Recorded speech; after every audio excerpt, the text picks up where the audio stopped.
Hold your hand up in front of your face. Just hold it there, flat, fingers spread, like you're about to high-five the air. Now look closely, really closely. It looks still, doesn't it? Calm. Steady, like a little flag with no wind. It's not still, it has never been still, not for 1 second of your entire life. Right now, as you read this, your hand is buzzing with a storm of tiny electrical pulses, racing down thread-like wires at speeds that would put most home internet connections to shame. Right now, microscopic ropes inside your muscles are tugging and releasing thousands of times a second, in a rhythm so fine-grained that your eye simply can't keep up, so it tells you the hand is still. Your eye is lying to you, gently, for your own good, but it's lying. And here's the thing that should really blow your mind, that stillness is actually the most sophisticated control system ever built, holding your hand in place against gravity, against your own heartbeat, literally pushing blood through it with every pump, against tiny drifts and corrections happening every few milliseconds. Holding still is not the absence of work. Holding still is work. It's like a circus performer balancing a spinning plate on a stick. Except the performer is your nervous system, the plate is your hand, and it's been doing this trick without a single break since before you were born. Now, what happens if we break that illusion on purpose? What happens if, instead of holding the plate steady, we grab the stick and shake it, hard, for 60 seconds? That's what this is about, not a metaphor. A real physical 60-second event. You standing there, shaking your hands, your arms, your whole body, as fast and as loosely as you can, like you're trying to fling water off your fingers, or like you've just stepped out of a freezing river and your body is trying to fight back against the cold. 60 seconds. That's it. That's the whole experiment. But in those 60 seconds, something extraordinary ripples through you, through your nerves, your muscles, your blood, your brain, even down to the tiny power plants inside your individual cells. It's a chain reaction. One domino taps the next, which taps the next, until systems that you've never even thought about, systems with names like the vestibular system, or the sympathetic nervous system, or mitochondrial respiration, all light up at once like a city's power grid responding to a sudden surge. And the wild part, you don't need a laboratory to feel any of this. You need 60 seconds, a clock, and your own body. That's the deal with everything we're going to talk about today. No special equipment, no PhD. Just you, paying close attention to the machine you've been living inside of, rent-free, for your entire life. So let's start where every good engineer starts, not with the fancy stuff, but with the wiring. Think about the last time the power went out in a storm. What's the very first thing you notice? It's not that the fridge stops humming or that the TV goes dark. It's the lights, instantly. No fade out, no slow dimming, just on then off. That's because electricity moves through wires at a speed that, for all practical purposes, feels instant to a human being. Your body has its own wiring, billions of individual wires, in fact called neurons, bundled together into thick cables we call nerves. And if you want a picture that actually sticks, don't think of dry copper wire in a wall. Think wet electrical wire. Imagine a long, thin tube of jelly filled with salty water, with a slightly different kind of salty water sitting just outside it. That's a nerve fiber. The electricity that travels down it isn't electrons jumping through metal like in your phone charger. It's charged particles, mostly sodium and potassium, sloshing in and out of that jelly tube through tiny gates in a traveling wave. It's less like flipping a light switch and more like a long row of dominoes made of water and salt, each one knocking over the next. And here's your first golden number, the first thing you can actually go test on yourself right now, 0.1 seconds. 1/10 of a second. That's roughly how long it takes for a signal to travel from your fingertip, up your arm, into your spinal cord, up into your brain, get noticed, and for a response signal to travel back down to your hand. The classic simple reaction time. Try it. Have a friend drop a ruler between your open finger and thumb without warning, and try to catch it. You'll catch it somewhere around the 7 to 10 centimeter mark on the ruler, which, if you do the math on how fast things fall, works out to almost exactly 1/10 of a second. That tiny gap, that's not your brain being slow.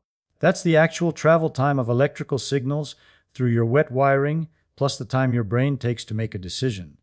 1/10 of a second is, in a very real sense, the ping of your nervous system, the lag between the world doing something and you knowing about it. Now here's why that number matters for our 60-second experiment. When you start shaking your hand fast, and I mean fast several times a second, you are essentially trying to outpace that 0.1 second lag. You're moving your hand faster than your visual system can comfortably track, faster than your conscious brain can plan each individual flick. And so, very quickly, your nervous system does something brilliant. It stops trying to micromanage every single wiggle, and it hands the job over to a faster, older, more automatic part of the wiring, the spinal cord itself, and a deep structure called the cerebellum, which is basically your body's onboard autopilot. This is the first bridge of our story from the wiring of the nervous system to the motors it's wired into, your muscles. Because a wire on its own does nothing. It's only useful if something's plugged into the other end. So let's talk about the motors. Your muscles. Picture a tug-of-war team, but a tug-of-war team made of millions of tiny people, all holding the same rope, and instead of pulling once and stopping, they let go, grab a new spot a little further down, and pull again. Over and over. Thousands of times per second across the whole team. That's roughly what's happening inside a single muscle fiber when it contracts. The rope is made of two kinds of protein filaments, one called actin, one called myosin, and the myosin filaments have little arm-like heads that grab the actin rope, yank it a tiny notch, let go, reset, and grab again. Scientists call this the sliding filament mechanism, but you can just call it what it is, a microscopic conveyor belt of grabbing hands, hauling the muscle short. Every single one of those tiny grabs costs energy, and the currency your body uses to pay for it is a molecule with a name that sounds scarier than it is: ATP. Forget the name for a second. Think of ATP as a tiny rechargeable battery, the AA battery of your cells.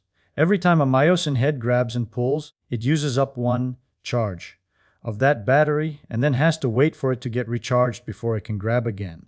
And here's where it gets beautiful, because recharging those batteries is the job of structures inside your cells called mitochondria. And this is where the slow-burning fire analogy comes in. You've probably heard people say metabolism is like a furnace.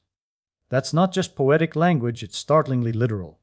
Inside your mitochondria, sugar and fat molecules are being combined with oxygen in a controlled chemical reaction that releases energy.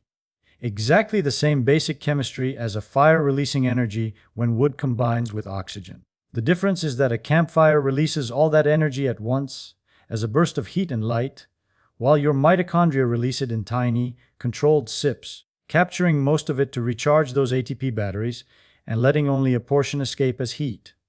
That escaping heat is not a byproduct your body is annoyed about. It's a feature. It's why you're warm. Your resting body temperature, that quiet smoldering 37 degrees Celsius, or about 98.6 Fahrenheit, exists because trillions of these tiny slow fires are burning inside you all the time, all at once, never going out.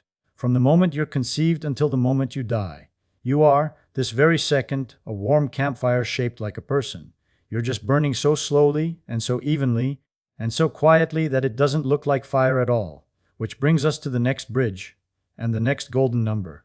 If your body is a slow, burning fire, then what happens when you suddenly throw more fuel on it fast?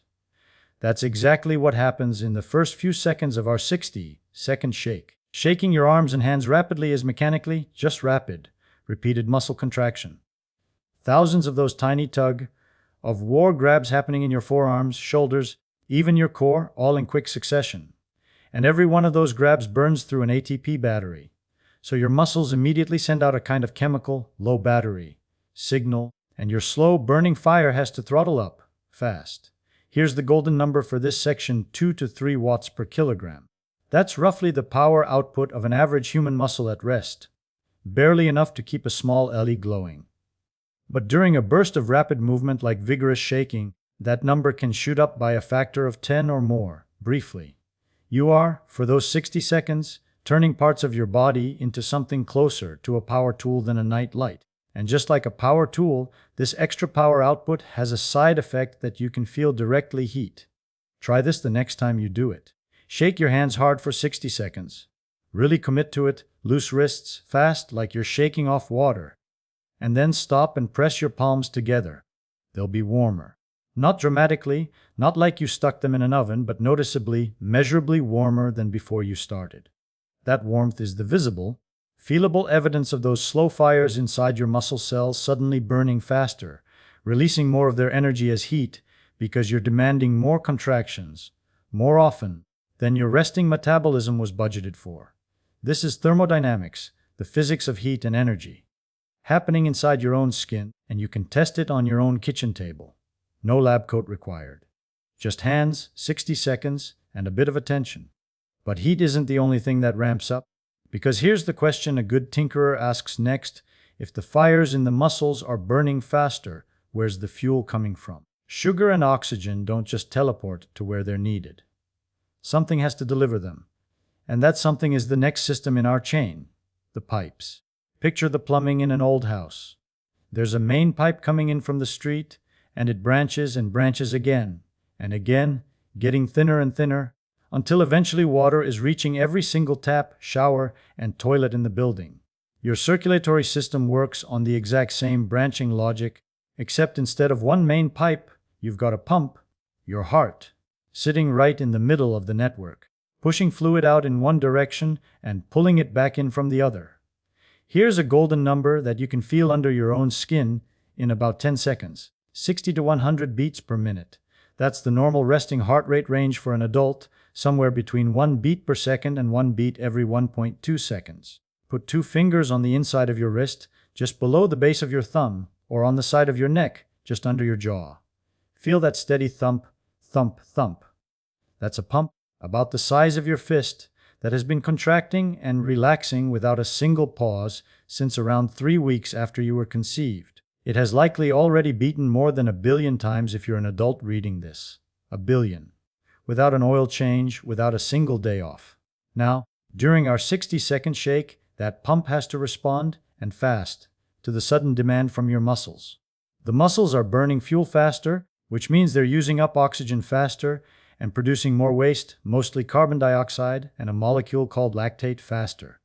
Sensors in your muscles, your blood vessels, and a structure at the base of your brain pick up on these changes within seconds, and they send a message through that same wet electrical wiring we talked about earlier, telling the heart speed up, telling certain blood vessels open wider, send more blood to the arms, and telling other blood vessels, like the ones in your gut, to narrow slightly, redirecting that blood elsewhere. Because right now, the priority isn't digesting your lunch, the priority is shaking these arms. This is fluid dynamics, plain and simple. The physics of how liquids move through tubes, how pressure builds and releases, how a network of pipes can be reconfigured on the fly by opening some valves and closing others. Except this network of pipes is alive, it's inside you, and it can completely reroute itself automatically in less time than it takes to read this sentence. And all of this, the wiring sending signals, the muscles burning fuel, the heart pumping harder, the pipes redirecting flow, all of it is being orchestrated by one part of your nervous system that we haven't properly introduced yet. The part that, frankly, doesn't care what you think you're doing. It only cares about keeping you alive. And it's about to take over the whole show. There's an old analogy for the nervous system that goes like this: imagine your body is a car, and there are 2 drivers. One driver is you, conscious, thoughtful, deciding to turn the wheel, deciding to press the gas. That's your voluntary nervous system, the one you're using right now to read these words and decide whether to keep going. But there's a second driver sitting in the back seat who never sleeps, never gets distracted, and has a hand resting lightly on a second set of controls.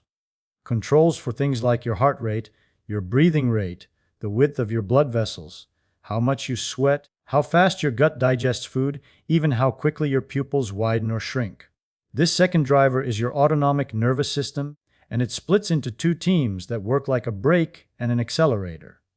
The accelerator team is called the sympathetic nervous system. You've heard of its most famous chemical messenger, adrenaline, also called epinephrine. This is the fight or flight team, the one that gets you ready for sudden action. The brake team is called the parasympathetic nervous system, and its main chemical messenger is a molecule called acetylcholine. This is the rest and digest team, the one that calms things back down, slows the heart, gets digestion humming along again. Here's the golden number for this section, and it's one of my favorites because it's so short and so dramatic, about 2 seconds. That's roughly how quickly your adrenal glands, Two little caps sitting on top of your kidneys can start dumping adrenaline into your bloodstream in response to a sudden signal from your sympathetic nervous system. 2 seconds. Faster than you can finish reading this sentence out loud, your body can go from calm to chemically primed for action. Now think about what 60 seconds of vigorous shaking looks like from this driver's seat in the back. To your sympathetic nervous system, rapid, sustained, slightly effortful movement looks a lot like the early seconds of doing something important. Running, fighting, escaping. It doesn't fully know you're just standing in your kitchen shaking your hands for fun, or to warm them up, or because someone on the internet told you it would feel interesting. It just sees increased muscle activity, increased demand for fuel and oxygen, and it responds the way it's responded for hundreds of millions of years of evolution. Heart rate up, breathing up, blood flow redirected, a small dose of adrenaline released into the system. This is the bridge from wiring and pipes to something much stranger and, honestly, much more interesting: what's happening in your brain during all of this. Because so far, everything I've described, the nerve signals, the muscle contractions, the heart rate, the adrenaline, all of it can and does happen even in people who are unconscious. It's automatic. It's the body's background processes. But shaking isn't just a background process. It's something you feel. And feelings happen in the brain. So let's go up there next. Here's a strange little fact that almost nobody thinks about. Your brain has no idea where your hand is. Not directly anyway. Your brain is sealed inside a dark, silent box made of bone, your skull, with no windows. It has never seen your hand, not with its own eyes, because the brain itself has no eyes. Everything your brain knows about your hand, where it is, whether it's moving, whether it's warm or cold, whether it just bumped into something, arrives as electrical pulses traveling up those wet wires we talked about earlier. Your brain builds a model of your hand, a kind of constantly updated 3D simulation based entirely on this stream of incoming signals. When you feel your hand resting on the table, what's actually happening is that your brain's internal simulation of your hand is currently matching the incoming sensor data closely enough that it doesn't bother flagging anything unusual. This internal model even has a name in neuroscience: proprioception, which is just a fancy way of saying sense of where your own body parts are in space without looking. And here's a golden number tied directly to it: about 8%.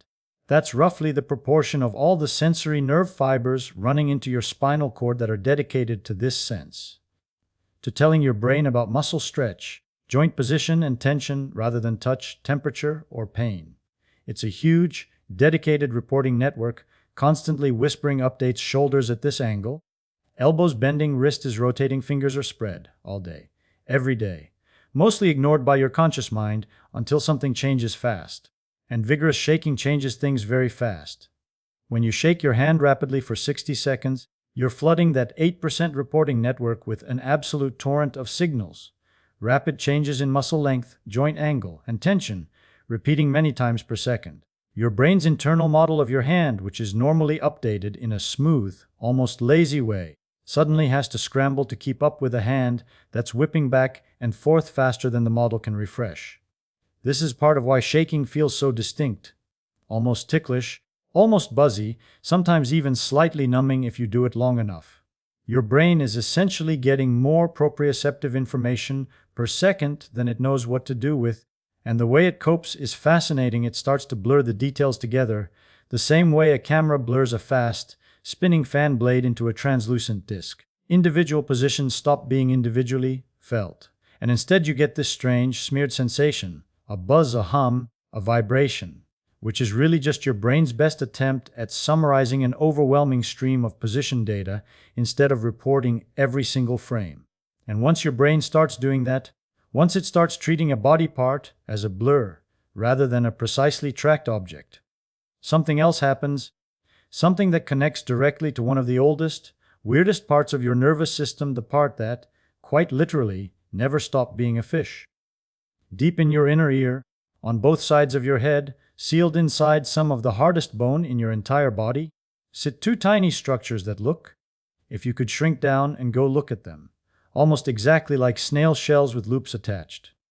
These are your vestibular organs, and they are, without exaggeration, motion sensors. Not metaphorical motion sensors, literal ones, using the exact same basic physics as the level you'd use to hang a picture frame straight, or the gyroscope that keeps a drone stable in the air. Inside those loops, 3 on each side, oriented in 3 different planes like the X, Y, and Z axes of a 3D graph, there's fluid. When your head rotates, that fluid, due to inertia, briefly lags behind the movement of the loop walls around it, bending tiny hair like sensors as it does. Your brain reads that bending as rotation in this direction, at this speed. Meanwhile, in 2 other little pouches nearby, there are tiny crystals. Yes, actual crystals made of calcium carbonate, sitting on a bed of more hair, like sensors, that shift under gravity and acceleration, telling your brain, you just sped up, or you're tilting, or you're falling. Here's the golden number for this part, and it's a strange one, about 20 degrees per second. That's roughly the threshold of rotational movement below which your vestibular system might not even register that you're moving at all. It's tuned to detect changes in motion, not constant motion, which is why you can't feel the Earth spinning about 0.07 degrees per second. Far too slow and steady to register, but you absolutely can feel a car braking suddenly, or an elevator starting to drop. Now, during 60 seconds of shaking your arms and hands, you might think the vestibular system isn't involved at all. It's your hands moving, not your head. And for gentle shaking, you'd mostly be right. But here's the thing: shake hard enough, with enough of your body, arms, shoulders, torso, and you start to generate small, rapid vibrations that travel through your skeleton, your jaw, even faintly up into your skull. Bone is a fantastic conductor of vibration. It's literally how some hearing aids work, by sending sound through bone instead of air. So vigorous, whole body shaking can send a faint tremor signal into that fluid-filled motion sensing system in your inner ear. Not enough to make you dizzy usually, but enough to add one more strange, buzzy layer to the overall sensation. Your balance system, the same ancient system that fish used to know which way is up in the water, is getting a tiny taste of the chaos happening in your hands. And this is where our story takes its first really big turn. Because so far, everything I've described is your body reacting. Wiring carrying signals, muscles burning fuel, the heart pumping faster, the brain getting flooded with data, the balance system picking up faint vibrations. But 30 seconds into our 60-second experiment, something else starts to kick in. Something that isn't just reaction. It's recalibration. Here's an experience almost everyone has had, even if they never thought about why it happens. You're carrying a heavy bag, and after a minute or two, it feels lighter than when you first picked it up. Even though, obviously, the bag hasn't lost any weight. What's actually happening is that your nervous system adapts. The sensors in your muscles and joints that initially screamed, heavy load, gradually turn their volume down because your brain has decided, based on the fact that nothing bad happened in the first few seconds, that this load is the new normal and doesn't need constant urgent reporting. This is called sensory adaptation, and it's everywhere in your nervous system. It's why you stop noticing the feeling of your clothes on your skin a few minutes after getting dressed. Why a room that smelled strongly when you walked in seems to lose its smell after a while, and why the background hum of a refrigerator disappears from your awareness until it suddenly switches off. Here's the golden number for this idea: roughly 30 seconds. That's a very rough, very real-world estimate of how long many of these adaptation effects take to kick in. Not instant, but not slow either. It's right in that window where something shifts from feeling new and urgent to feeling familiar and ongoing. And 30 seconds into our 60-second shake is exactly where something interesting tends to happen. The initial jolt of the activity, that first surge of "oh, we're doing something now," starts to fade. The sensory system has gathered enough data to update its model. Okay, this is rapid, repetitive, somewhat effortful movement, no injury, no danger, this is just shaking. And as that recalibration happens, the quality of the sensation often shifts. What started as a sharp, almost alarming buzz in the first few seconds can settle into something more like a steady hum. Less emergency, more background process. This matters because it's a beautiful, miniature example of one of the deepest principles in all of biology, and honestly, in all of physics too. Systems that survive are systems that constantly compare what's happening now to what I expected to happen and adjust based on the difference. Your nervous system isn't just a passive wire carrying signals from A to B. It's an active, predictive machine, constantly running a kind of simulation of your body and the world, and constantly updating that simulation based on the gap between prediction and reality. And that predictive machine is about to get a lot more interesting, because we're now going to follow this story down to the smallest scale of all. Down past the nerves, past the muscle fibers, down into the individual cells themselves, where the real engine room of this whole 60-second event is running full tilt, completely out of sight, completely out of your control, and yet completely essential to everything you're feeling.